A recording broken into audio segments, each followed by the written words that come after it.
ব্যাপারটা তিনি বুঝতে পারেন না এবং প্রচণ্ডই অসুবিধা হয় এবং তিনি মানে পাগলের মতো এদিক ওদিক ঘোরাঘুরি করতে থাকেন, শোকার্ত হয়ে ঘুরতে ঘুরতে তিনি পৌঁছন একটা প্রথমত বিলাপ অবশ্যই বিলাপ। মানে আমি তো তোমার প্রতি কোনো পাপ টাপ কিছু করিনি, হ্যাঁ সবসময় তোমাকে মন দিয়েছি, তুমি আমাকে ছেড়ে চলে যেতে পারলে কি করে। এবার এই করতে করতে তিনি পৌঁছলেন একটা সাপদ সংকুল, মানে এটা খুবই ভয়াবহ বনে, এবং সেখানে এক অজগর অপেক্ষা করছিলেন। কি অদ্ভুত দেয় অরুণাভ, দু জায়গাতেই কিন্তু সাপ। হ্যাঁ হ্যাঁ হ্যাঁ, তো বলে যে আমার নাম হচ্ছে কর্কটক, কর্কটক আমার নাম। তো নল কাউন্ট করে করে যেই 10th স্টেপ 10ম স্টেপে পড়েছে, সাপটা ওকে কামড়ে দিয়েছে। ঘটনা হলো সেদিন রাত্রে একটা মত্ত হাতির দল এই এদের উপর হঠাৎ করে এই পুরো যে ট্রুপটা ছিল যারা ক্যাম্প ট্যাম্প করে আছে তাদের উপর আক্রমণ করে গেল। অযোধ্যা যে ঋতুপর্ণ, অযোধ্যার রাজা ঋতুপর্ণ, সে কিন্তু এই দুধ ক্রীড়ায় সাংঘাতিক পারদর্শী, আর সিনেমাও দারুণ বানায়। তার মধ্যে এবার বিলাপ শুরু হলো, কারণ এতদিন তো একটা স্ট্রাগলের মধ্যে দিয়ে গেছেন, তিনিও বিলাপ করছেন যে আমি কি বা করলাম। ব্যাপারটা হলো যে হে খুদ পিপাসার্তা শান্তা দুঃখিনী আজ কোথায় শুয়ে আছো। রাত্রিবেলা তার সেই প্রিয়াকে স্মরণ করে সেই শ্লোকটা গায়। কি দুঃখ বলতো, মানে এটা একটা ট্র্যাজেডি সং। আর সে এখনো অর্ধবস্ত্রে আবৃত হয়ে তোমার জন্য রোদন করছে, রাজা দয়া করো প্রতি বাক্য বলো। তাহলে পরে এই উপায় হচ্ছে নল। মানে আমার ধারণা দময়ন্তী যখন পর্ণাদের কাছে এই কথাটা শুনেছে, আমার মনে হয় পেছনে একটা খুব সুন্দর সেতার বেজেছে।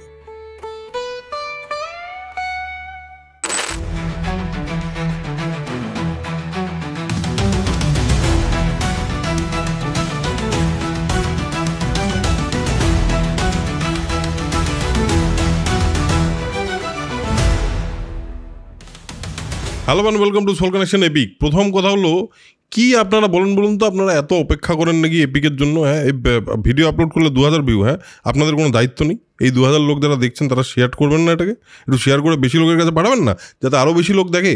এই যে এত মোটা মোটা বই আমি আর প্রেমাচিস প্রত্যেক দিন পড়ে পড়ে আপনাদের কাছে নিয়ে আসছি, সেটার কি কোনো দাম নেই? সুতরাং যদি ভুল করেও এখনও সাবস্ক্রাইব না করে থাকেন তাহলে কিন্তু এক্ষুনি সাবস্ক্রাইব করুন, নাহলে খারাপ হয়ে যাবে, আমি বলে দিলাম কিন্তু। তো আজকের এপিক এখানে শুরু করছি। আমরা একটা প্রেম কাহিনীতে আছি। বেশ, হ্যাঁ, প্রেম কাহিনী এরকম বকা দিয়ে শুরু করলি তুই। এটা হলো আমার হৃদয়ের যে অধিকার আমার দর্শকদের প্রতি, সেইটা আমি দেখালাম একটু। ভালোবাসলেই রাগ করা যায়, যেমন ভালোবাসলেই রাগ করা যায়। আরে না না, সত্যি দেখ তো, এপিক নতুন চ্যানেলে যাবে আমাদের, তো সেখানে আমাদের করতে হবে না, সেখানে আমাদের আপনাদেরকে দরকার নেই, আপনাদেরকে শুধু দরকার নেই, আরও নতুন অডিয়েন্সেরও দরকার আছে, সেই কারণেই বললাম। কিন্তু গল্পটা কিন্তু প্রেমের, এবং সেই গল্পে যেখানে আমরা আটকে আছি এর আগের দিন, সে হলো সকালবেলা আমাদের নলবাবু চলে গেছেন, নলবাবু চলে গেছেন দময়ন্তী দেবীকে অর্ধেক জামা কাপড় অর্ধেক কেটে ওখান থেকে নিয়ে চলে গেছেন, এবং দময়ন্তী দেবী উঠেছেন। সকালে উঠে তিনি দেখতে পেয়েছেন যে প্রথম কথা নল নেই, সেটা তার একটা মারাত্মক মানে পাগলের মতো দুঃখ হয়েছে, এবং তার বসনে মানে তার পরনে অর্ধ বসন, ব্যাপারটা তিনি বুঝতে পারেন না এবং প্রচণ্ডই অসুবিধা হয়, এবং তিনি মানে পাগলের মতো এদিক ওদিক ঘোরাঘুরি করতে থাকেন, শোকার্ত হয়ে ঘুরতে ঘুরতে তিনি পৌঁছন একটা প্রথমত বিলাপ, অবশ্যই বিলাপ যে কি আমাকে ছেড়ে গেলে, তুমি কি মানে আমি তো তোমার প্রতি কোনো পাপ টাপ কিছু করিনি, হ্যাঁ সবসময় তোমাকে মন দিয়েছি, তুমি আমাকে ছেড়ে চলে যেতে পারলে কি করে। এটা তো আমার ভালো না, নাকি কোথাও লুকিয়ে রয়েছো। জঙ্গলের কাছে বলছে যে কোথায় লুকিয়ে আছে একটু বের করে দাও। এসব করতে করতে তিনি একটা জায়গায় গিয়ে পৌঁছন। হ্যাঁ, তো তিনি বলেন যে একটা জিনিস তো আমার মনেই হচ্ছে যে নল নিজে নিজে এই কাজটা করতে পারে না। সম্ভবত এই যে আমি রাজসভায় যে মোহগ্রস্ত নলকে দেখেছিলাম, না রাজসভায় যে 4 জন এসেছিলেন, আমি দেবতাদেরকে ওটা তো বলবেই, হ্যাঁ দেবতাদেরকে আমি না গ্রহণ করে আমি পানি গ্রহণ করেছি নলের, তার জন্যেই কি তারা এই কাজ করাচ্ছেন? এটা উনি পরেও বলবেন। কারো একটা বশবর্তী হয়ে নল এই কাজটা করছে। হ্যাঁ, ওইটাই আমি বলছি যে ওই তার ভালো হবে। রাজসভায় যে দেখেছিলাম আমি, যে দুধ ক্রীড়া করতে করতে যে একটা অদ্ভুত মোহ নলের মধ্যে ছিল, সেটাই কি তাহলে আর কয়েকদিন ধরে একটু অ্যাবনর্মাল বিহেভিয়ারে করছিল, সেই জন্যই কি তিনি বেরিয়ে গেলেন? এবার এই করতে করতে তিনি পৌঁছলেন একটা সাপদ সংকুল, মানে এটা খুবই ভয়াবহ বনে, এবং সেখানে এক অজগর অপেক্ষা করছিলেন, এবং যেই দময়ন্তীকে দেখেছে সঙ্গে সঙ্গে তাকে ধরে পেঁচিয়ে খাওয়ার উপক্রম করতে যাবে আর কি। আর দময়ন্তী অবভিয়াসলি পারছে না ম্যানেজ করতে। দময়ন্তীর চিৎকার শুনে একজন ব্যাধ দূর থেকে আসে এবং সে এসে মুখ চিরে দেয় অজগরের, এবং মুখ চিরে দময়ন্তীকে উদ্ধার করে বের করে বলে যে তাকে ধুইয়ে দেয়, মানে তাকে পরিষ্কার করে, এবং তাকে একটুখানি খাবার দাবার দেয়, অল্প ফলমূল দেয় এবং জল এনে দেয়। এবার তারপর বলে যে একটু আহারও করায়। তারপর বলে যে আপনি এরকম অদ্ভুত একজন মানে মহিলা মনে হচ্ছে আপনাকে দেখে, আপনি এখানে কি মৃগনয়নী এখানে লেখা আছে মৃগ শাবকাক্ষী, মানে এটার মানে আমি বুঝতে পারলাম না। মৃগ শাবকাক্ষী কি জানি, আমি গুগলে হরিণের শিশুর মানে যার চোখ, ওই মৃগনয়নী হলো আর কি। মৃগ শাব, ও মানে হ্যাঁ শিশুর ন্যায় চোখ। বেশ, তুমি কে, তুমি এখানে কেন এসছো? দময়ন্তী পুরো ঘটনাটা ওকে বলে। আর এই পুরো ঘটনাটা অনেককেই অনেক জায়গায় বলতে হয়, মানে নল পুরোটা সবসময় বলে না, বাট দময়ন্তীকে অনেকবারই বলতে হয়েছে। এবার ঘটনা হলো দময়ন্তী এত সুন্দরী, পৃথিবীর অন্যতম সুন্দরী মহিলা, এবং তিনি অর্ধবসনে আছেন। তো ব্যাধ মানে যাকে বলে তার নিয়ত একটু ডগমগা গেয়া, তো তার একটু অসুবিধা হলো, তার একটুখানি মানে কি বলবো, তার কামনা তার দিকে দেখা গেল, তিনি কামার্ত হয়ে পড়লেন এবং দময়ন্তীকে ধরতে গেলেন।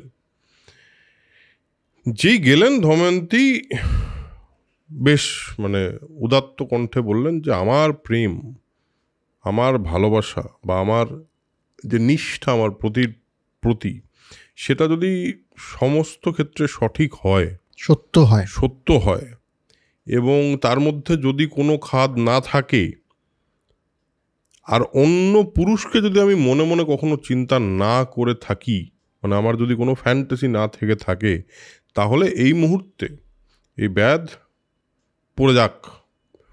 এবং বলার সঙ্গে সঙ্গে ব্যাধ এগিয়ে আসছিল ওর দিকে, কিন্তু ব্যাধ কিন্তু সঙ্গে সঙ্গে প্রাণ হারিয়ে ভূপতিত হয়ে পড়ে। এই হলো। তারপর কোথায় গেলেন? তারপর তো তিনি ঘুরতে ঘুরতে আরও গভীর জঙ্গলের মধ্যে ঢুকে গেলেন, যেখানে হচ্ছে সব প্রচুর মানে গাছপালা, বাঘ, সিংহ সমস্ত রয়েছে, হ্যাঁ, এবং পর্বত সংকুল, যেখানে খনিজ সহকারে পর্বত, হ্যাঁ, এমন অবস্থায় গেছেন। পিশাচ, রাক্ষস যারা বসবাস করে সবখানে তিনি গেছেন, এবং কিন্তু দময়ন্তী ঘুরছেন এবং নলকেই খুঁজছেন, কিন্তু তার মধ্যে কিন্তু ভয় আসছে না কোথাও, আমরা দেখছি ভয় নেই, সে শুধু খুঁজে যাচ্ছে নলকে এবং সবাইকে জিজ্ঞেস করছেন। হ্যাঁ, এবং উনি বিলাপ করে যাচ্ছেন, সবসময় বিলাপ করে যাচ্ছেন যে হে নল, তুমি মানে খুবই খারাপ অবস্থা, এক তো খাবার দাবার জুটছে না সেভাবে, স্নান টানও করতে পারছেন না, অর্ধবসনা হয়ে আছেন, তার মধ্যে মনে এত দুঃখ, মানে ওই বিলাপের চরম পর্যায়ে তিনি পৌঁছে গেছেন আর কি। এবং তিনি না সবাইকে মানে পাগলের মতো সাপত, পশু, পর্বত, গাছপালা যাকে পারছে তাকে নলের কথা জিজ্ঞেস করছে, তাকেই জিজ্ঞেস করে যাচ্ছেন যে নল কোথায়, এবং নলের বুঝতেও পারছে না যে নল ছেড়ে চলে গেল কেন। মানে ঠিক আছে, নলেরও বিপদ ছিল, কিন্তু নল কেন ছেড়ে চলে গেল এটা সে বুঝতে পারছে না। তো বাঘ আছে, বনের রাজাকেও সে বলছে যে আপনি এসে আমাকে খেয়েই ফেলুন বরঞ্চ, কিন্তু যদি আপনারও মনে হয় যে আমার মধ্যে সততা আছে এবং নলকে আমি কোথাও খুঁজে পাই, আপনি যদি জানেন নল কোথায়, আপনি তো বনের রাজা, যদি না জানেন তাহলে আমাকে বলে দিন, আর যদি না জানেন তাহলে আমাকে ছেড়ে দিন, আমি খুঁজে নিই, আর যদি আপনার মনে হয় আমি কখনো নলকে খুঁজে পাবো না, তাহলে আমাকে খেয়েই ফেলুন, আর এই জীবন রেখে হবেই বাকি।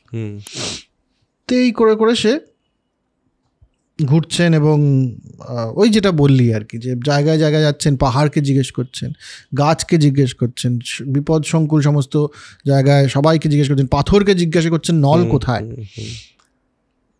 কিন্তু কিছুতেই পাচ্ছেন না। এমন সময় উত্তরের দিকে গিয়ে একটা বনে প্রবেশ করলেন, গিয়ে দেখলেন ওখানে আশ্রম রয়েছে, প্রচুর আশ্রম রয়েছে, তপবন মতো, যেখানে বশিষ্ঠ, ভৃগু এবং অত্রি এদের আশ্রম। সুন্দর জায়গা, পবিত্র জায়গা, সেখানে উনি প্রবেশ করলেন এবং সম্মান দিলেন সমস্ত ঋষিদেরকে। তারাও বললেন যে তুমি কে, তুমি কি বনদেবী? তোমাকে দেখে তো মনে হচ্ছে তুমি, তোমার ভেতরে সৌন্দর্য আছে, কিন্তু চুলে টুলে জট পড়ে গেছে, অর্ধবসনা। বন থেকে হঠাৎ করে একটা নারী বেরিয়ে এসে এরকম করে একটা তপবনে প্রবেশ করলে পরে যা হবে আর কি। বলেন তো আমরা কি করতে পারি আপনার জন্যে? তো দময়ন্তী বলছে না না, আমি কোনো দেবীও নই, রাক্ষসও নই, কিছুই নই, আমি সামান্য নারী। এবং তিনি আবার পুরো গল্পটা বলেন যে আমি হচ্ছে বিদর্ভ রাজের কন্যা, ভীমের কন্যা এবং নলের পত্নী, এবং এই ব্যাপার হয়েছে জুয়াতে হেরে গেছে, তারপরে আমরা বনে এসেছিলাম, তারপরে আমার অর্ধেক জামা কাপড় নিয়ে চলে গেছেন, আমি এখন নলকে খুঁজছি, এবং এই দুঃখের থেকে যে কিভাবে আমি পরিত্রাণ পাবো আমি বুঝতে পারছি না। উনি বলেন যে যদি কিছুদিনের মধ্যে যদি আমি নলের খবর না পাই তাহলে আমি দেহত্যাগ করব, সেটাই বোধহয় অভীষ্ট। তো এই ঋষিরা তখন তাকে বলেন যে বুঝতে পারছি, কিন্তু চিন্তা করো না, নিষদরাজ ফিরে আসবেন এবং তোমরা আবার তোমার যে ভালোবাসাও ফিরে পাবে এবং ধন সম্পদ, যে রাজত্ব, সব ফিরে পাবে। এটা হচ্ছে একটা সার্কেল অফ লাইফ। এটা হচ্ছে সার্কেল অফ লাইফ। এখন দুঃখ আছে, কিন্তু তোমার সব ফিরে আসবে। এত ভেঙে পড়ার কিছু হয়নি, সব ঠিক হবে, আমরা জানি সব ঠিক হবে। আর বলেছেন যে তিনি নিজে এসে রাজ্য শাসন করবেন, শত্রুদের বিনাশ করবেন, তুমি তোমার ভালোবাসা ফিরে পাবে, তোমার সন্তান সন্ততির সাথে একত্র হবে, সমস্ত কিছু হবে। এই বলে তারা অদৃশ্য, এই বলে তখন শুনে দময়ন্তী একটু মন শান্ত হলো, এবং যেই উনি প্রণাম করতে যাবেন তখন দেখলেন সব উধাও হয়ে গেল। তুমি ভাবলেন এটা কি আমি স্বপ্ন দেখছিলাম? হঠাৎ করে এরকম একটা তপবন দেখলাম, প্রবেশ করলাম, ঋষিমুনিদের সাথে কথা হলো, কিন্তু তারপর সব এমনি হয়ে গেল কেন হঠাৎ করে? তো সেও বুঝতে পারছে না। সে এক অশোক বৃক্ষের কাছে এসে বলছেন যে আমাকে না আমার দুঃখ থেকে পরিত্রাণ করো, আমি আর বেঁচে থাকতেই পারছি না, এই দুঃখ নিয়ে আমি কীভাবে বেঁচে থাকবো? আর এই জঙ্গলে জঙ্গলে আমি ঘুরে বেড়াচ্ছি, খুঁজে পাচ্ছি না নলকেও, আহার্য নেই, পরিধানের কিছু নেই। তো এইভাবে সে অশোক বৃক্ষকে পরিক্রমা করে 3 বার, তারপর সে আবার নিজের রাস্তায় চলে যায়, আরও গভীর বনে চলে যায়, এবং সেখানে গিয়ে হঠাৎ দেখতে পারে একটা বড়, ওই যেটাকে বলে কনভয়, একটা বড় কনভয়, হাতি আছে, ঘোড়া এবং গৃহপালিত জন্তু টন্তু, প্রচুর মানুষ একসাথে কোনো দিকে একটা চলেছে, এবং একটা সুন্দর একটা নদীর পাশ দিয়ে তারা চলছে কোথাও একটা। তো সেও গিয়ে ভিড়ে যায় ওদের মধ্যে, এবং তাকে দেখে কিছু মানুষ তো ভয় পায়, কারণ ওরকম একটা জঙ্গল থেকে বেরিয়ে এসে এতদিন নাওয়া খাওয়া নেই, যত্ন নেই শরীরের, কিছু মানুষ ভয় পায়, কিছু মানুষের একটু মানে ঠিক হলে মনে হয় না, কিছু মানুষ আবার ছিলেন যাদের মনে হয় যে জিজ্ঞেস করি তো তিনি কে, কি ব্যাপার, তারপর বল। হ্যাঁ, মানে উনি ওখানে ঢুকলেন ওই গ্রুপের মধ্যে ঢোকার পর তো বেশ কিছু লোকজন তাকে দেখে একটু ভয় টয় পালিয়ে টালিয়ে গেল। সেরকম তার প্রথম কথা, তাকে ওরকম জটাফটা হয়ে গেছে, অদ্ভুত দেখতে লাগছে, অর্ধবসনা, একটা কীরকম একটা অদ্ভুতই লাগছে দেখতে দময়ন্তীকে, এবং মানে মুখের মধ্যে খুব ময়লা, এরকম একটা অবস্থায়। এবার কেউ অন্য লোককে ডাকতে গেল, কেউ পালিয়ে গেল, মানে এটা একটু মানে ঢোকার সঙ্গে সঙ্গে একটু হুলস্থুলু হয়েছে। এবার তারপর বললো একজন এসে, যেটা বললি তুই, যে একজন এসে জিজ্ঞেস করলো যে আচ্ছা তুমি কি মানবী, দেবতা, না যক্ষী, না রাক্ষসী, কোনটা? বলে তুমি যেটাই হয়ে থাকো, আমার দেখে মনে হচ্ছে যে তোমার মধ্যে একটা কিছু এক্সট্রাঅর্ডিনারি আছে, আমরা তোমার শরণ নিলাম, আমাদের রক্ষা করো, আর এই বণিকের দল, আমাদের যে দলটা আছে যাতে বিনা নিরাপদে যেতে পারে। দময়ন্তী আবার তার পরিচয় দিলেন, নলের কথা বললেন, এবং নল কিভাবে তাকে ছেড়ে গেছে সেটাও বললেন, এবং বললেন নলের কোনো খবর আপনারা জানেন কি? এনারা বলেন না। তো একজন সূচি নামে একজন যে নায়ক, মানে এখানে বলা হয়েছে স্বার্থবাহ, যিনি বণিক দলের নায়ক, তিনি এসে বললেন নলকে আমরা দেখিনি, এটা তো সত্যি আমি বুঝতে পারছি আপনার দুঃখের কারণ, কিন্তু এই বনে কিন্তু আপনি ছাড়া আর কোনো মানুষকেই আমরা দেখিনি, কোনো মানুষকেই দেখিনি। তো আর আমরা বাণিজ্যের জন্য চেদি রাজ্যে যাচ্ছি। চেদিরাজ সুবাহুর নাম নিশ্চয়ই আপনি শুনেছেন। তো সুবাহুর কাছে যাচ্ছি। আপনি যদি চান চলুন আমাদের সঙ্গে চলতে পারেন। এবং দময়ন্তীও বিচার করে, আচ্ছা এত আমি কোথায় যাব, এদের সঙ্গে চলতে থাকি। হ্যাঁ, চলা শুরু করে। তো কিছু দূর গিয়ে এক বৃহৎ জলাশয়, বিরাট একটা মানে জলের একটা ওয়াটার বডির সামনে তারা উপস্থিত হয় এবং বোঝে যে এই জায়গাটা হলো একটা সেফ জায়গা। রাত্রিবেলা আজকে রাতটা কাটিয়ে একটু মানে ক্লান্ত হয়ে গেছে, ক্লান্ত হয়ে ক্যাম্প করে ওখানে আর পরিশ্রান্ত, এবং সেখানে বলে যে রাত্রি যাপনটা আজকে এখানেই হোক, জলের পাশে সুন্দর জলের ইয়েও থাকবে, অসুবিধা নেই। আর রাত্রিবেলা সবাই নিজের মতো খাওয়া দাওয়া করে সে নিজের মতো করে ঘুমিয়েছে। ঘটনা হলো সেদিন রাত্রে একটা মত্ত হাতির দল এদের উপর হঠাৎ করে এই পুরো যে ট্রুপটা ছিল যারা ক্যাম্প করে আছে তাদের উপর আক্রমণ করে ফেলে। এবং সে আক্রমণ মানে একটা মারাত্মক আক্রমণ, মারার জন্য আক্রমণ। হ্যাঁ, মানে এখানে লেখাই আছে যে মানে মদমত্ত বন্য হস্তি, মানে যারা একদম কি বলবো ওয়াইল্ড অ্যানিমেল আর কি, তারা এসে মারার জন্য। এবার সঙ্গে এদের যে পালিত হস্তি কিছু ছিল তাদের সঙ্গে এদের ঝামেলা লেগে গেল, মারাত্মক মারামারি হচ্ছে। এবার এদিকে সবাই এইসব দেখে মানে একটা মারাত্মক আওয়াজ টাওয়াজ, রাত্রিবেলা উঠে পড়েছে সবাই। এবার সবাই উঠে তারা বেরিয়েছে, তারা এদিকে পালাচ্ছে ওদিকে পালাচ্ছে, ছত্রভঙ্গ অবস্থা। এবং সেই ছত্রভঙ্গের অবস্থার মধ্যে পালাতে গিয়ে যা হয় এটা হলো কিছু জায়গায় হাতির পায়ের নিচে কিছু মানুষ পড়ে গেল, তারা মরে গেল। আর বহু মানে ওদের সঙ্গে যা ছিল মানে উট, ঘোড়া যেগুলো ওদের পালিত জিনিস, সেগুলো প্রচুর নিহত হলো। বাকি কিছু ভয়ে পালিয়ে গেল ভেতরে ইত্যাদি সমস্ত হলো। এবার শেষে যতটুকু যারা বেঁচে আছে তারা সব বলতে লাগলো যে দেখো, আমাদের যেটা মনে হচ্ছে সেটা হলো আমাদের যে বাণিজ্য দেবতা মণিভদ্র এবং যজ্ঞাধিপ কুবের, এই দুজনের পুজো করে আমাদের বেরোনো উচিত ছিল। সেটা আমরা বেরোইনি বলেই কিন্তু এই ফল হলো। আর কয়েকজন তার মধ্যে থেকে বলছে আমার এখানে সন্দেহ হচ্ছে যে ওই অদ্ভুত দর্শনা, মানে যিনি উন্মত্ত কেমন পাগল ওই কীরকম একটা অদ্ভুত বাজে দেখতে একটা মহিলা, ওই মহিলাই আমার মনে হচ্ছে মায়া বলে এইসব ঘটিয়েছে। কারণ এতদিন অবধি কিছু হয়নি, আজকেই মহিলা এলো, আজকেই এইসব হলো, এটা তো ঠিক হলো না। এবার তো সেই নিয়ে সে নিশ্চয়ই রাক্ষসী হবে কিংবা পিশাচি হবে, তাকে মানে দেখলেই আমরা এবার মেরে ফেলতে হবে আমাদের, কারণ আমরা শিওর যে এর জন্যই হচ্ছে। আর দময়ন্তী সামহাও এটা শুনে ফেলে বুঝতে পারে যে আর কোনো উপায় তো নেই, আমাকে পালাতে হবে এখান থেকে, এখানে থাকলে আমি মানে মরে যাব। এবং তুই ভাব, একজন মেয়ে, মানে একজন কি বলবো, দময়ন্তী তো মেয়েই, মানে ও তো একদম কম বয়স।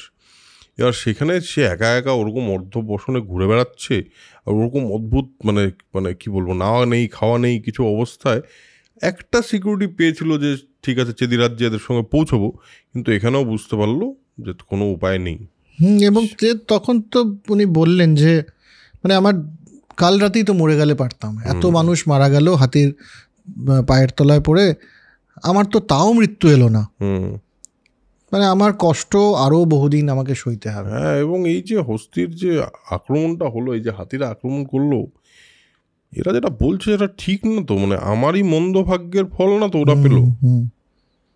আর এরকম মন্দ ভাগ্য নিয়ে মানে আমার মনে হচ্ছে আমি লোকপালদের প্রত্যাখ্যান করেছিলাম, আমার মনে হচ্ছে কিন্তু তার কোপেই আমার এই দুর্দশা হচ্ছে। এর মধ্যেই যারা মানে যা হতাবশিষ্ট, মানে যারা হতাহত হননি, যারা বা অবশিষ্ট যে মানুষজন, তাদের মধ্যে কয়েকজন ব্রাহ্মণ ছিলেন, বেদজ্ঞ ব্রাহ্মণ। তো দময়ন্তী তাদের সঙ্গে জুড়ে যায়, তাদেরকে বলে আমি একটু যেতে চাই আপনাদের সঙ্গে। ব্রাহ্মণরা বলে ঠিক আছে, হ্যাঁ আমরা ইয়েতেই যাচ্ছি, আমরা চেদিরাজেই যাচ্ছি, সুবাহুর কাছে, আপনি চলুন। এবার তিনি বহুকাল লিখেছে, এবং বহুকাল মানে অনেক বেশ কিছুদিন ঘোরাঘুরি করার পর ফাইনালি দময়ন্তী পৌঁছয় ব্রাহ্মণদের সঙ্গে চেদি রাজ্যে। দময়ন্তী রাজপ্রাসাদের কাছাকাছি গিয়ে যখন দাঁড়ায়, তখন দূর থেকে রাজমাতা দেখতে পায় ওকে, বলে ওই একটা দুঃখিনী শরণার্থীকে দেখা যাচ্ছে তুমি ওকে নিয়ে এসো, তো মনে হচ্ছে খুব কষ্টে আছে। এবং দময়ন্তী নিয়ে আসা হয় দময়ন্তীকে। রাজমাতাকে বলেন যে, রাজমাতা দময়ন্তীকে বলে, এইরকম একটা দুর্দশাতেও আমি তোমার মধ্যে একটা অদ্ভুত রূপ দেখতে পাচ্ছি। তোমার মধ্যে এত মানে তোমার চুল উল্টাপাল্টা, তুমি অনেকদিন ধরে ঠিক করে স্নান টান করোনি, সব ঠিক আছে, কিন্তু তোমার রূপটা কিন্তু তোমার ভেতরে আমি দেখতে পাচ্ছি তবুও। হ্যাঁ, আর তেজও, কারণ হচ্ছে এখানে যে পুরুষরা রয়েছেন তোমার এই অর্ধবসনা দেখে এবং তোমাকে একা দেখে তারা একটুখানি মানে তাদের তোমাকে দেখছি প্রলুব্ধ দেখতে, তোমার মধ্যে কোনো ভয় দেখতে পাচ্ছি না এদের জন্য। একদম একটা তেজ আমি লক্ষ্য করছি তোমার মধ্যে। তুমি কে? তুমি তো সাধারণ নারী নও। বলতে দময়ন্তী তখন বোঝে যে নিজের সমস্ত কথা তো সে বলেইছে সবাইকে, কিন্তু সে বুঝতে পারে যে আমার না এই মুহূর্তে একটু আশ্রয় দরকার। দময়ন্তী বলে যে, আমি কিন্তু একজন সৎবংশের মেয়ে। তিনি কিন্তু বলেন না যে তিনি বিদর্ভ রাজের মেয়ে বা রাজা নলের পত্নী এবং তাদের 2 সন্তানের জননী, সেই কথাটা তিনি বলেন না। এবং তিনি বলেন, আমি মানে সৎবংশীয়া এবং পতিব্রতা শৈরেন্দ্রী। শৈরেন্দ্রী মানে কি? শৈরেন্দ্রী মানে হলো যেই সমস্ত নারী শরণে থাকে, মানে রাজ পরিবারের শরণ বা কোনো মহিষীদের শরণে থাকে পরগৃহে। হ্যাঁ, এবং অন্তঃপুরের কাজ করেন, তারা দাসী নন, তারা অন্তঃপুরের কাজ করেন। এবং এরা কিন্তু স্বাধীন, এরা দাসী নয়। শৈরেন্দ্রীরা হলো স্বাধীন। আমরা পরবর্তীতে শৈরেন্দ্রীর ব্যাপারে আমরা আরো জানতে পারবো। শৈরেন্দ্রী আমাদের দ্রৌপদী শৈরেন্দ্রী হয় পরবর্তীতে। রণ তো জানে, রণ তো সিরিয়াল দেখেছে। হ্যাঁ, এবার বলে যে, দেখুন আমি একজন সৎবংশীয় শৈরেন্দ্রী এবং পতিব্রতা। আমার যে পতি, সে আমাকে কোনো একটা কারণে ছেড়ে দিয়ে চলে গেছে এবং তিনি দুধ ক্রীড়ায় হেরে গিয়ে তার খুব খারাপ অবস্থা হয়ে গেছিল। তিনি বনে এসেছিলেন এবং আমাকে নিদ্রিত অবস্থায় তিনি ত্যাগ করে চলে, এইটা কিন্তু বলে, এটুকু বলে, নাম টাম কিছু বলে না, নিদ্রিত অবস্থায় ত্যাগ করে চলে গেছেন এইটুকু বলে। আর তারপর বলে যে, ওটাও বলে যে বিরহে, হ্যাঁ, যে প্রথমত তো দুধ ক্রীড়ায় হেরে গেছে, জুয়া খেলে হেরে গেছে, তারপরে আমরা বনে চলে যাই এবং তারপর তার জামা কাপড়ও নিয়ে নেওয়া হয়। তো আমার জামা দিয়ে কিছুটা রেখে দেওয়া ছিল, তো আমি ঘুমন্ত অবস্থায় আমার বসনের অর্ধেক কেটে সেই জন্য কোথায় চলে গেছে। তারপর আমার এই দুর্দশা, তারপর আমি ঘুরে ঘুরে বেড়াচ্ছি এবং তাকে খুঁজছি। এবং আমার বিরহ আমাকে কিন্তু দিন রাত দগ্ধ করছে, ঠিক। এবং আমি তার খোঁজ করেই চলেছি। রাজমাতা বললেন, আচ্ছা তোমার মানে তুমি খুবই মানে কষ্টে আছো বুঝতে পারছি, তোমার উপর আমার না একটা অদ্ভুত স্নেহ হয়েছে, তুমি আমার কাছে থাকো। এবার এই স্নেহের কারণ কি আমরা পরবর্তীতে বুঝতে পারবো, কারণ কোনো একটা কারণ তো আছেই। আর আমার লোকেরা তোমার পতির খোঁজ করা শুরু করবে, সেটা তুমি চিন্তা করো না। হয়তো ঘুরতে ঘুরতে তিনি এখানে এসে চলে আসতে পারেন, ঠিক, কোনো তো মানে ওই হতেই পারে, তোমাদের দেখা হয়ে যেতে পারে।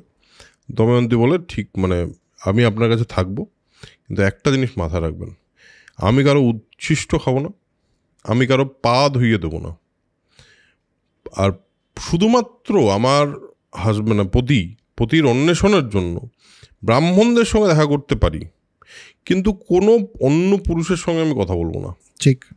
আর যদি আমার অন্য কোনো পুরুষ বাই চান্স আমাকে প্রার্থনা করে, কারণ সেই সময় এটা খুব কমন ছিল, সেটা যদি করে তাহলে কিন্তু আপনি তাকে মৃত্যুদণ্ড দেবেন।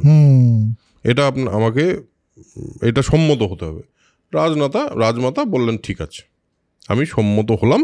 এবং সঙ্গে সঙ্গে তার নিজের মেয়ে সুনন্দাকে ডেকে পাঠালেন, বললেন যে, তোমার মতোই বয়সী ও, তো তোমরা দুজন মানে তোমার সখী হবে। উনি সখী হবে, মানে বেসিক্যালি সুনন্দাকে দেখে শুনে রাখবে। আর বলে উচ্চবংশীয় তো মনেই হচ্ছে, কারণ তা না হলে পরে এই অবস্থাতেও এরকম শর্ত দিচ্ছে যেগুলো বলছে যে উচ্চবংশীয় কিছু একটা হবে আর কি, তো এর সাথে থাকো তুমি, এ কিন্তু দেবীর মতো। এই হচ্ছে এবার শৈরেন্দ্রী হয়ে দময়ন্তী তো থেকে গেলেন চেদি রাজ্যে। 1 মিনিট বলছি, আমরাও না আপনাদেরকে কোয়ালিটি দিচ্ছি, সাবস্ক্রাইব যদি না করে থাকেন সাবস্ক্রাইব করে নিন। মাঝখানে মহাভারত থেকে বেরিয়ে যাওয়ার জন্য দুঃখিত, বাট অনেকেই সাবস্ক্রাইব করছেন না, ব্যাপারটা কিন্তু একদম ভালো লাগছে না আমার। এবার চলি, এবার আর ফিরে। তো দময়ন্তীকে তো আমরা ছেদি রাজ্যে সুনন্দার কাছে রাখতে পারলাম। নলের কি হলো? নল তো বেরিয়ে গেছিল সেই রাত্রে, তারপর থেকে তারপরে তো আমরা নলের কোনো খবর আমরা জানি না, কিন্তু নলের খবর আমরা এখন জানবো কি যে সেও ওই বনে যখন ঘুরতে ঘুরতে সেটা একটা অগ্নিকুণ্ড, এবং সেখান থেকে হে নল আমাকে বাঁচাও, হে নল আমাকে বাঁচাও বলে একটা চিৎকার আসছে। কি অদ্ভুত দেয় অরুণাভ, দু জায়গাতেই কিন্তু সাপ। হ্যাঁ হ্যাঁ হ্যাঁ হ্যাঁ একদম। হ্যাঁ, একটা ওরকম অজগর সে খেয়ে নিতে চাইছিল, আর এখানেও এক সাপ। তো বলছে যে ওরকম জড়িয়ে রয়েছে। তো নল দেখতে যায়, দেখে যে আগুনের মাঝখানে একটি সাপ কুণ্ডলি পাকিয়ে রয়েছে।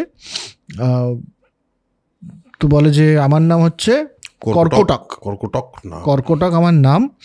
আমি একবার এক ব্রহ্মর্ষিকে, নারদ আর এখানে নারদের নাম লেখা হয়, ব্রহ্মর্ষি মানে মহর্ষি নারদকে প্রতারণা করেছিলাম। হ্যাঁ, তাকে ধরেছিলাম। তো আমাকে সাপ দিয়েছিল যে আমি নড়তে পারবো না আমার জায়গা থেকে, তো কাজে যে আগুন হয়েছে আমি এখান থেকে বেরোতে পারছি না, আমাকে এখান থেকে উদ্ধার করুন।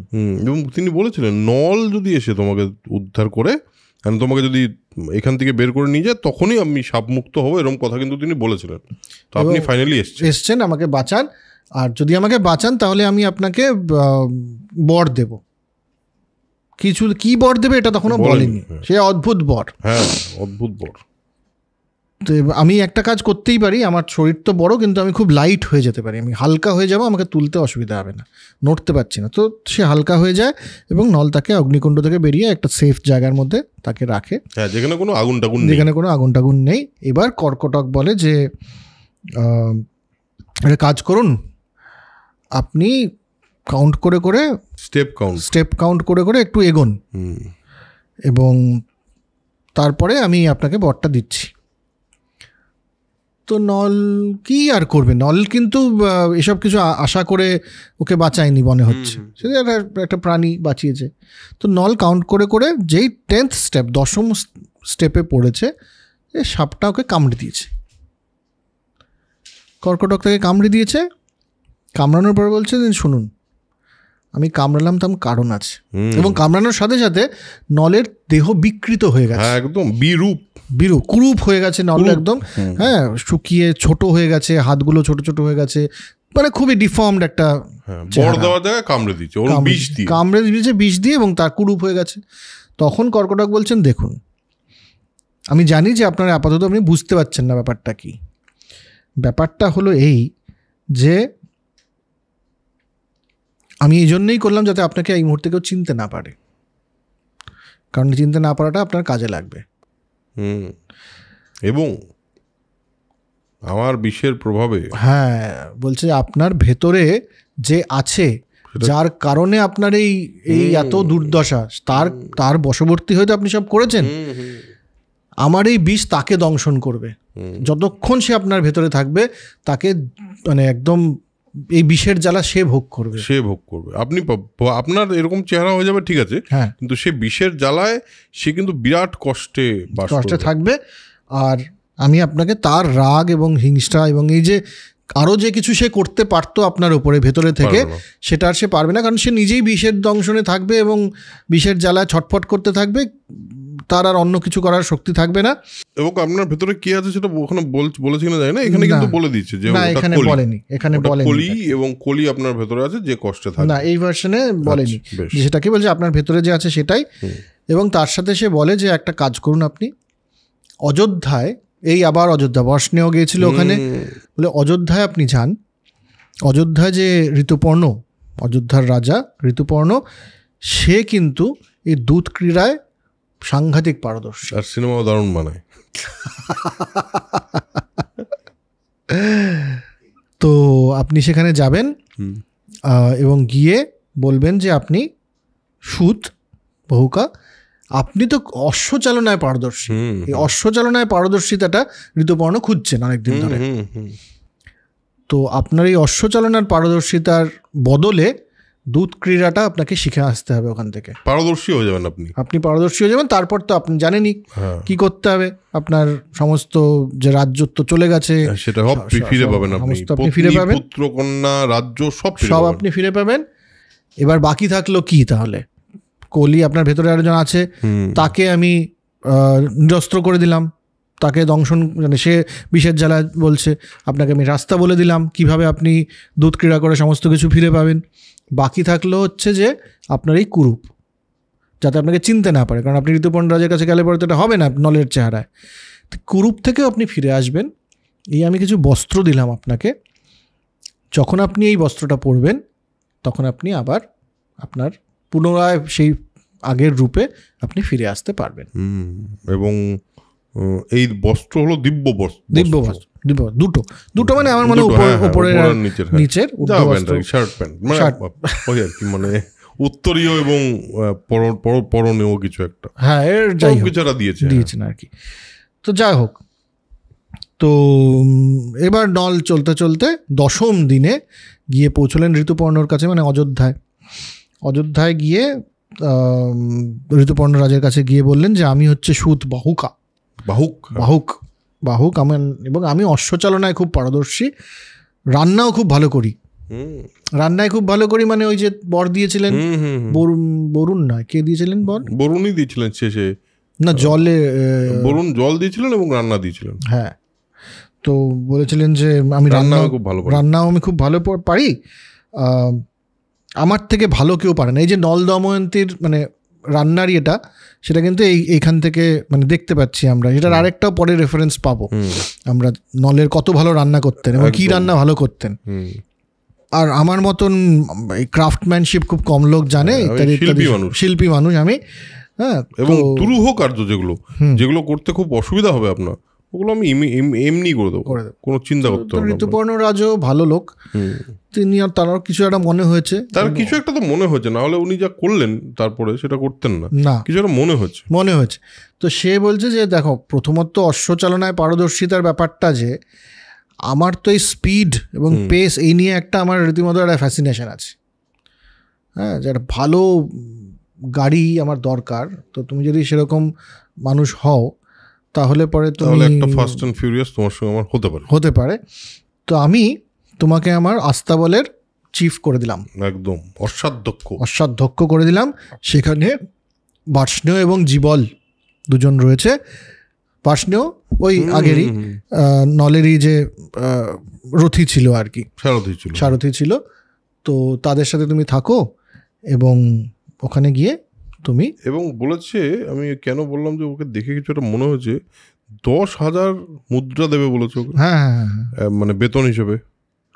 এবং বলেছে যে বার্ষ্ণেয় এবং জীবল এরা অ্যাকচুয়ালি তোমার সেবা করবে, তোমার সঙ্গে এরা অ্যাসিস্ট করবে। তার মানে কিছু তো একটা দেখে মনে হয়েছে এর মধ্যে ব্যাপার তো আছে। আর কনভিকশন, মানে যেভাবে ও বলেছে যে আমি ছাড়া এইসব কাজ কেউ করতে পারবে না, আমার মনে হয় উনি মানে ব্যাপারটাতে খুব কনভিন্সড হয়েছিলেন, এই জন্যই এত টাকা দিয়েছেন। বেশ, এবার তো ওখানে আস্তাবলে ওখানে তো নল থাকলেন, কিন্তু তার মধ্যে এবার বিলাপ শুরু হলো। কারণ এতদিন তো একটা স্ট্রাগলের মধ্যে দিয়ে গেছেন, তিনিও বিলাপ করছেন যে আমি কী বা করলাম, আর দময়ন্তীকে ছেড়ে চলে এলাম, কার বশবর্তী হয়ে, কিসের মোহের বশবর্তী হয়ে আমি চলে এলাম, আর সেই বা জানি কেমন আছে, জঙ্গলের মধ্যে ছেড়ে চলে এসেছি, কেমন বা তিনি আছেন বুঝতে পারছি না, হয়তো সে বেঁচেই নেই। হ্যাঁ, এখানে একটা শ্লোক আছে এইটা বলার জন্য, সেটা এখানে পড়বো না, শ্লোক পড়লে এখানে লিখেছে যে শ্লোকই বলছেন এই বিলাপ করতে করতে, কিন্তু কি শ্লোক সেটা এখানে লেখা নেই। শ্লোকের ইয়েটা হলো, বাংলা ব্যাপারটা হলো যে হে খুদ পিপাসার্তা শান্তা দুঃখিনী আজ কোথায় শুয়ে আছো, এই হতভাগাকে স্মরণ করে আজ কার আশ্রয়ে বাস করছো তুমি, এটা আমি জানি না। এবং মানে খুবই কষ্টে তিনি আছেন, মানে এই তপস্বিনীর মতো সে জীবন ধারণ করছে কিনা ইনি এই বিষয়ে শিওর নয়, এবং এই বিলাপটা তিনি করে যাচ্ছেন। এবার তুই আগের সামনের এটা বল। এবার জীবল একদিন এটা শুনতে পায় যে, আচ্ছা এই পার্টটা আমি বলে দিচ্ছি, এখানে নেই, এই ভার্সনটাতে নেই, যেটা বিবেক দেব রায়ের যেটা ভার্সন সেটাতে এটা নেই। তো জীবল বললেন, বাহুক তুমি এরকম কোন নারীর জন্য এরকম বিলাপ করো তুমি বসে বসে চুপ, মানে আমি মাঝে মাঝেই শুনতে পাই, বেশ কিছুদিন হলো। তো নল বললেন যে কোনো একটা জানো এক মন্দবুদ্ধি পুরুষ ঘটনাচক্রে এবং ঘটনাক্রমে তার অত্যন্ত আদরণীয় পত্নীকে এরকম একটা জায়গায় মানে ফেলে চলে এসছে এবং সে শোকে দগ্ধ হয়ে ভ্রমণ করছে। রাত্রিবেলা তার সেই প্রিয়াকে স্মরণ করে সেই শ্লোকটা গায়। কি দুঃখ বলতো, মানে এটা একটা ট্র্যাজেডি সং আর কি, ট্র্যাজেডি সং, হ্যাঁ এটা শুনতে পায়। এবং সেই পরিত্যক্তা যে মানে স্বামী দ্বারা পরিত্যক্তা যে মহিলা, সে যে কোথায় একা একা কোথায় কোথায় সাপত সংকুল বনে বিচরণ করছে, হায় তার জীবন ধারণ খুব দুষ্কর, জীবল খুবই দুষ্কর। আর এরকম একটা জায়গায় এই পর্বটা শেষ হয়। এবার দময়ন্তী কী করছেন? দময়ন্তী তো নিজের ওখানে মানে চেদিরাজ্যের সুনন্দার সঙ্গে শৈরেন্দ্রী হয়ে রয়েছেন। এবার বিদর্ভরাজ এদিকে বিদর্ভরাজ ভীম কিন্তু এই ঘটনাটা জানেন এবং তার মেয়ে এবং জামাই তারা দুজনকেই পাওয়া যাচ্ছে না। তাদের খোঁজ করার জন্য তিনি কিন্তু খুবই চিন্তিত হয়ে ব্রাহ্মণদের ডেকে পাঠালেন এবং বললেন যে তোমরা বিভিন্ন জায়গায় গিয়ে খোঁজ করতে থাকো আমার মেয়ের আর জামাইয়ের। আর বলল যে যদি খোঁজ করতে পারো তাহলে প্রচুর পুরস্কার দেওয়া হবে তোমাদেরকে, যেটা তোমরা কল্পনাও করতে পারবে না। হ্যাঁ, মানে শহরের ন্যায়, নগরের ন্যায় বড় গ্রাম দিয়ে দেবো। হ্যাঁ, ভাবতেও পারবে না তুমি এত পুরস্কার দেওয়া হবে। তো সেই পুরস্কারের আশায় এরা সব বেরিয়েছে। চারিদিকে বিভিন্ন দেশে নল দময়ন্তীর খোঁজ তারা করা শুরু করে। তো একজন ব্রাহ্মণ এদের মধ্যে থেকে, যার নাম সুদেব, সুদেব চেদি দেশে এসে রাজভবনে, ইনি ব্রাহ্মণ, রাজভবনে এসছেন। তো রাজভবনে একটা যজ্ঞ হচ্ছে। সেই যজ্ঞকালে তিনি দময়ন্তীকে দেখতে পান। দেখতে পান নিজের পরিচয় দময়ন্তীর কাছে আসেন এবং নিজের পরিচয় দেন এবং তিনি ব্রাহ্মণ। দময়ন্তী কি বলেছেন, ব্রাহ্মণদের সঙ্গে আমি কথা বলবো। সুদেব নিজের পরিচয় দেয় যে আমি না বিদর্ভরাজ ভীমের কাছ থেকে এসেছি। এটা শুনেই দময়ন্তী ইমিডিয়েটলি বলে যে বাবা মা কেমন আছে? তো সুদেব বলে তাহলে আমি ঠিকই আন্দাজ করেছি। বলে যে সেই মানে ধুলোমলিন একেবারে তো রয়েছেন, কিন্তু তার যে সৌন্দর্য সেটা কিন্তু দূর থেকে বেরিয়ে আসছে। আমি তাকে ছোটবেলায় যেমন দেখেছি সেই ব্যাপারটা এখনো বোঝা যাচ্ছে, খানিকটা কিন্তু আছে। হ্যাঁ, এবং তার ভাইয়ের কিন্তু সখা সুদেব, তার ভাইয়ের একদম মানে ক্লোজ, মানে বেস্ট ফ্রেন্ড ছিল। হ্যাঁ, এবং সে বলে যে যেমন একটা নদী শুকিয়ে গেলেও তার পথটা চেনা যায়, ওরকমই আপনাকে দেখে আমি কিন্তু চিনতে পেরেছি। এবং সেখানে সঙ্গে সঙ্গে দময়ন্তী বলে যে আমার ছেলে মেয়ে কেমন আছে, মা বাবা কেমন আছে, ভাই কেমন আছে, সব জিজ্ঞেস করে। তো দেখে এবং মানে খুবই ইমোশনাল হয়ে যায়, এতদিন পর কেউ একটা ওকে চিনতে পেরেছে। সুনন্দা এটা দেখে এবং ওর মাকে ইমিডিয়েটলি মানে ডেকে পাঠায় আর কি, বাইরের থেকে ডেকে পাঠায়, বলে যে সৌরেন্দ্রী এক ব্রাহ্মণের সাথে বিলাপ করে কাঁদছে। হ্যাঁ, এবং সেটা কিন্তু ইমিডিয়েটলি আপনি চলুন। সেখানে আসে রাজমাতা, এসে বলে সুদেব এই যে ইনি তুমি যার সঙ্গে কথা বলছো, ইনি কার ভার্যা, কার কন্যা, মানে কার স্ত্রী, কার কন্যা? আর যেভাবে ইনি কাঁদছেন তাতে তো ইনি আত্মীয়দের থেকে বিচ্ছিন্ন হয়েছেন। আর আপনি বাকে চিনলেন কি করে? এই প্রশ্নগুলো করে সুদেব নল দময়ন্তীর সম্পূর্ণ ইতিহাসটা বিবৃত করে এর কাছে এবং বলে যে এদের অন্বেষণে আমরা সারা পৃথিবী ঘুরে বেড়াচ্ছি, এদেরকে যাতে খুঁজতে পাই, আপনার এখানে এসে এনাকে পেলাম। এবং এই যে এনার অতুলনীয় এক রূপ, যে রূপের কথা একটু আগে তুই বললি যে উনি সেই রূপ তো আছেই, তার সঙ্গে এনার মাথায় এক পদ্মাকৃতির জটুল আছে, মানে জরুল হবে তিল বা জরুল জাতীয় কিছু একটা এই দুটো ভুরুর মাঝখানে আছে, পদ্মাকৃতি, কিন্তু সেটার মধ্যে পদ্ম আকৃতি আছে। এবং সেটা দেখে যেমন অগ্নি ধোঁয়া দিয়ে যখন ঘিরে থাকে সেটা যে অগ্নি তবুও চেনা যায়, আমি কিন্তু এটা দেখে চিনেছি। যদিও ধুলোয় মাখা রয়েছে বলে পুরোপুরি দেখা যাচ্ছে না। এবার সেখানে সুনন্দা গিয়ে তার কপালের ধুলোটা মুছিয়ে দেয় এবং দেখা যায় সেই জটুল মেঘমুক্ত চন্দ্রের ন্যায় প্রস্ফুটিত হলো। মানে কি সুন্দর লেখা, বলছে মেঘ যেন চাঁদের থেকে সরে গেল। আহা, বিউটিফুল। দেখে রাজমাতার সুনন্দা দুজনেই দময়ন্তীকে জড়িয়ে ধরে কাঁদতে লাগলেন। বললেন, রাজমাতা এবার একটা অদ্ভুত কথা বললেন, খুবই কাঁদতে কাঁদতে বললেন যে তুমি জানো না যে তুমি আমার বোনের মেয়ে। ওই জটুল দেখে আমি চিনতে পেরেছি। দশার্ণ রাজ সুদামা তোমার মাতা আর আমার পিতা আর তোমার দাদু আর কি। দাদু, হ্যাঁ। তোমাকে জন্মাতে দেখেছি আমি তোমার মানে আমার পিতৃগৃহে, এবং সেই সময় কিন্তু আমার ওই মানে তোমার জটুলটা আমি দেখেছিলাম এবং সেই জন্য তোমাকে চিনতে আমার অসুবিধা হয়নি। আর আমার বাড়ি আর তোমার বাবার বাড়ি কিন্তু একই। আমি তোমার মাতৃশ্বশা মানে পিতৃশ্বশা মানে পিসি, মাতৃশ্বশা মানে মাসি। মাসি, আমি কিন্তু তোমার মাসি। দময়ন্তীও খুব আনন্দ পায় এবং মানে বোঝে যে ভাগ্য তাকে ঠিক জায়গাতেই নিয়ে এসছে। আনন্দিত হয়ে মাতৃশ্বশাকে প্রণাম করে বলেন যে অপরিচিত থেকেও আপনার কাছে আমি সুখে বাস করেছি অনেক দিন, এখন আরও সুখে থাকতে পারবো। কিন্তু মাতা, পুত্রকন্যার যে আমার সঙ্গে বিচ্ছেদ হয়েছে, এই যে আমার ছেলে মেয়ে আমার সঙ্গে নেই, আর আমি অনেক দিন আমার মা বাবাকেও দেখি না, তো আমার কিন্তু আপনি একটু আজ্ঞা দিন, আমি বিদর্ভ দেশে এবার আমাকে যেতে হবে এবং যাওয়াটাই উচিত আমার। তো যদিও আমার এখানে কোনোই অসুবিধা হয়, যদিও আমার এখানে আরো বেশি সুখে থাকতে পারবো এখন, কারণ আপনি এখন আমার মাসি হিসেবে পরিচিত হয়ে গেছেন। ঠিক,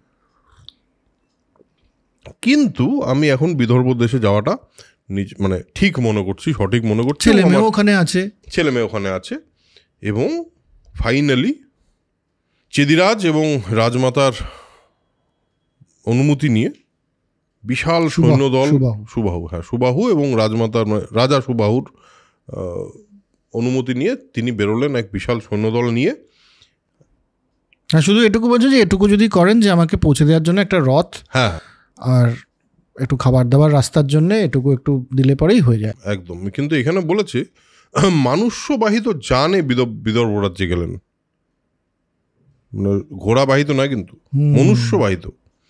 মনুষ্যবাহিত যানে বিদর্ভ রাজ্যে পাঠিয়ে দিলেন। রাজা ভীম মেয়েকে দেখে একটা ইমোশনাল সিন, এতদিন পরে মেয়েকে দেখা হয়েছে মেয়ের সঙ্গে, তো প্রায় 1000 গরু, গ্রাম, ধন, মানে সুদেবকে যা দিয়েছে সুদেব নিজে ভাবতেও পারেনি। সুদেব প্রচণ্ড আনন্দিত এবং তুষ্ট হলেন। দময়ন্তী তার মাকে বললেন যে যদি আমার জীবন রক্ষা করতে চান, আমি ফিরে এসেছি সেটা ঠিক আছে, যদি আমার জীবন বাঁচাতে চান বা আমাকে যদি বেঁচে থাকতে দেখতে চান, তাহলে আমার পতির খোঁজ করুন, না হলে কিন্তু আমি বাঁচবো না। ঠিক, কোনো প্রশ্নই উঠতে পারে না।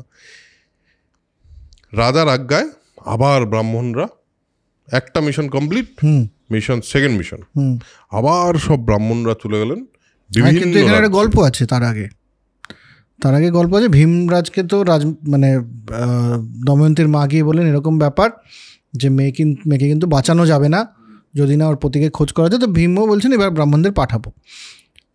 কিন্তু দময়ন্তী বলেন যে এই ব্রাহ্মণ যারা খুঁজতে বেরোবে আমার কাছে একবার আসতে বলবেন, তাদেরকে আমি একটা কিছু কথা আছে। হ্যাঁ, একদম, সেটা তো আসছি, সেটা তো অবশ্যই, সেটা তো আছেই। বেরোনোর আগে একটা কথা আছে এবং সেটা খুব ইন্টারেস্টিং। এই জায়গাটা খুব ইন্টারেস্টিং। হ্যাঁ, এবার রাজার আজ্ঞায় ব্রাহ্মণরা চতুর্দিকে যাত্রা করা শুরু করার আগে দময়ন্তী তাদের বলে দিলেন, কি বললেন এটাই বলছি, আপনারা সবাই সব মানে রাষ্ট্রে জনসংসদ হয় না, মানে যেটা সভা, এবং সেই জনসংসদে গিয়ে আপনি বলবেন যে দুৎকার, মানে পাশা খেলা যে খেলেন, দুৎকার আর ওই অর্ধেক বস্ত্র ছিন্ন করে নিদ্রিতা প্রিয়াকে অরণ্যে ফেলে কোথায় গেছো? সে এখনও অর্ধবস্ত্রে আবৃত হয়ে তোমার জন্য রোদন করছে। রাজা, দয়া করো, প্রতিবাক্য বলো। মানে পরিষ্কার করে তার মেসেজটা তিনি দিয়ে দিলেন এবং বললেন যে আপনারা এইরূপ বললে, যদি এরকম যদি বলেন, কেউ যদি তার উত্তর দেয় তাহলে ফিরে এসে আমাকে বলবেন, কারণ এই ঘটনাটা আর কারো জানার কথা নয়, আর কারো কোনে শুধু জানার কথা না, আর কারো কোনো উত্তর দেওয়ার কথা না এই বিষয়ে। এবং তিনি বলে আচ্ছা এটাও বলে দিলেন আবার, কিন্তু আপনাদের কিন্তু কেউ চিনতে পারলে হবে না যে আমি পাঠিয়েছি বা কোথাও আপনারা ভীমরাজ মানে কি বলবো বিদর্ভ রাজ্য থেকে গেছেন, এইসব হলে হবে না। দীর্ঘকাল পরে, মানে প্রায় দীর্ঘদিন চলে গেছে। এবং এটাও বলে দেয় যে সে ধনী হোক, সে যে রাজা নল সেটা ভুলে যাবেন, সে ধনী হোক, সে গরিব হোক, যেই হোক, সে যেরকম দেখতে হোক, আমাকে এসে জানাবে। এবার পর্ণাদ নামে এক ব্রাহ্মণ, তো সব ব্রাহ্মণ বিভিন্ন জায়গায় গেছে, পর্ণাদ নামে একজন ব্রাহ্মণ বহুকাল পরে, দীর্ঘকাল পরে ফিরে এসে বললেন যে আমি ঋতুপর্ণ রাজার সভায় গেছিলাম, মানে অযোধ্যায়। হ্যাঁ, তিনি বা তার সভাসদ এই কথার কোনো উত্তর কিন্তু দিলেন না। মানে দময়ন্তী একটু উত্তেজিত হয়েছিল, এক্সাইটেড হয়েছিল, তার বলছে না, দিলেন না। আচ্ছা তাহলে তারপর বলছে আমি বাহুক নামে এক রাজভৃত্যের কাছে গেলাম, বুঝলেন, সে রাজার সারথি, হ্যাঁ, খর্বকায়, মানে একদম বেটে একটা লোক, কিরকম একটা এরকম কুজো টাইপের কুরূপ, হ্যাঁ, মানে কিন্তু দ্রুত রথ চালনায় তার মতো কেউ নেই। সুস্বাদু খাবার প্রস্তুত করতে, মানে তিনি রান্না যা করেন আপনি ভাবতে পারবেন না। হ্যাঁ, আর বলছে বহুবার নিঃশ্বাস ফেলে তিনি একবার খুব কান্নাকাটি করে আমায় কুশল জিজ্ঞেস করলে তারপর বলল, ওটা অদ্ভুত কথা বললো, আমি এটা মানে বুঝলাম না। বলল সতী কুলস্ত্রী বিপদে পড়লেও নিজের ক্ষমতায় নিজেকে রক্ষা করে। পক্ষী যার বসন হরণ করেছিল সেই মোহগ্রস্ত বিপদাপন্ন ক্ষুধার্থ পতি পরিত্যাগ করে চলে গেলেও সতী নারীরা ক্রুদ্ধ হন না। এই বার্তা শুনে দময়ন্তী বুঝলো আপনি এবার কাউকে কিচ্ছু জানাবেন না, হ্যাঁ, একদম keep it secret, you and me. এবার মানে ইমিডিয়েট সুদেব, এটা তো মাকে বলে শুধু যে মাকে যে বাবাকে বলতে হবে না, আমি একটা কিছু প্ল্যান করছি, একটা প্ল্যান করছি, এটার ব্যাপারে বাবা জানবে না। তো বলে যে কি, আচ্ছা ঠিক আছে। তো সে তখন সুদেবকে ডাকে, পর্ণাদিত্য হয়ে গেল, সুদেবকে ডাকে। কেন সুদেবকে ডাকে বলতো? অলরেডি সাকসেস স্টোরি আছে না? হ্যাঁ,